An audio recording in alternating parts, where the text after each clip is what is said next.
నమస్కారం ఈటీవీ 360కి స్వాగతం. ముందుగా ప్రధానాంశాలు.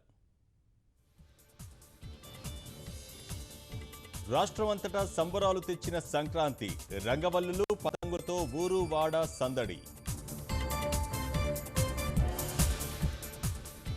వచ్చే సంక్రాంతి నాటికి సమగ్రాభివృద్ధి, రాష్ట్రాన్ని పర్యాటకాంధ్రగా తీర్చిదిద్దుతామన్న బాబు. నిషేధాజ్ఞలను లెక్క చేయని పందెం రాయళ్లు, ప్రజాప్రతినిధుల సమక్షంలోనే భారీగా జూదాలు. ప్రయాణికుల కష్టాలకు కదిలిన దక్షిణ మధ్య రైల్వే, ప్రధాన ప్రాంతాల మధ్య ప్రత్యేక రైళ్ల ఏర్పాటు. గోదావరి డెల్టాకు సాగునీటి లోటు, ఒడిశా నుంచి కొనుగోలుకు అధికారుల ప్రతిపాదనలు.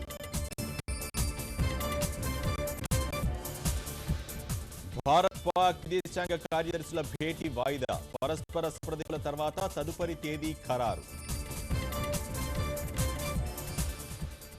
ప్రవాసితుల సంఖ్యలో భారత్దే అగ్రస్థానం, ఐక్యరాజ్యసమితి నివేదికల్లో వెల్లడి.